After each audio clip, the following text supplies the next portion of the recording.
tell you that talking to the world outside the NEA has changed the way I think about my work as a teacher and my work as an advocate.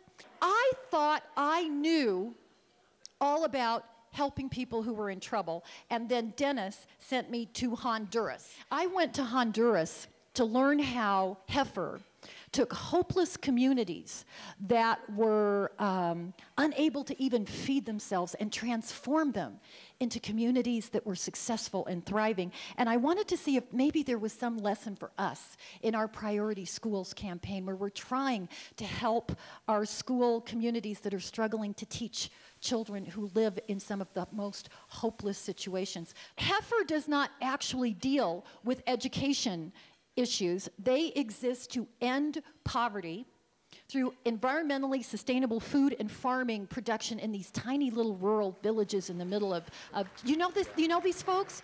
They are amazing.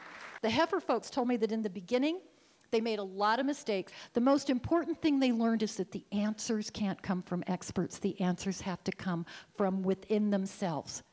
We asked them to imagine what their village could be.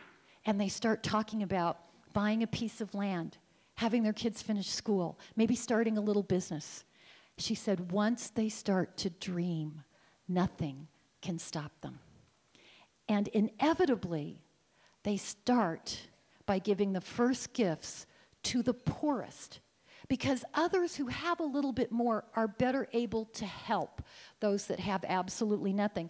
The way that Heifer works is you don't own the cow until you have raised a healthy calf that you pass on to the next family. You don't own the chickens until you pass on the chicks to the next family.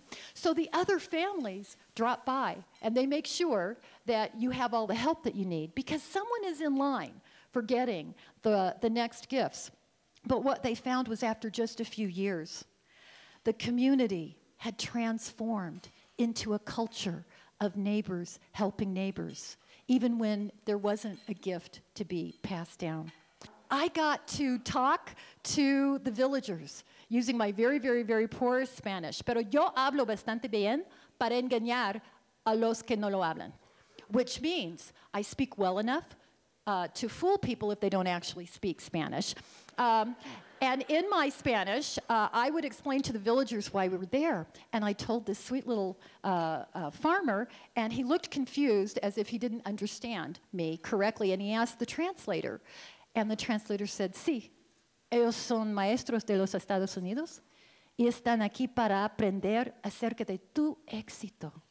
These are educators from the United States, and they are here to learn from your success. And he took my hand, and he smiled, and he had tears in his eyes. And he said, "Qué honor, what an honor." And how many of our most struggling schools hire some expert to come in, tell us what we're doing wrong, and then wonder why we don't appreciate it? How many of those same experts ignore the voices of the teachers and the support professionals closest to the students, the ones who call their name, the ones who feed them and clean up after them? How many of them see us as the problem to be solved instead of the source of the solution? How many of them are looking for some real quick success on paper, so you focus on drilling and drilling the bubble kids? There are no bubble families in the Heifer process. Their system begins with the most in need, with their priority families, if you will. And it's structured to raise the entire community up together, not in cutthroat competition, but in a culture of kindness and cooperation and support.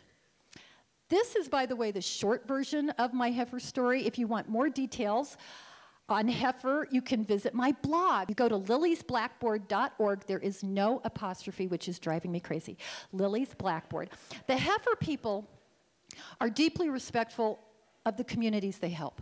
I wish that that kind of respect was something we found with more folks who claim to be helping our students in the most challenged communities.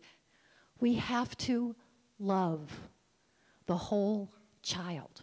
Whether it's Honduras or Finland or Salt Lake City, Utah, our purpose is the same: to design a system to care for a child that I love. Not some random child, not somebody else's child. Put the picture of a child you love in your head, and your measure is this good enough for a child I love? Muchas gracias.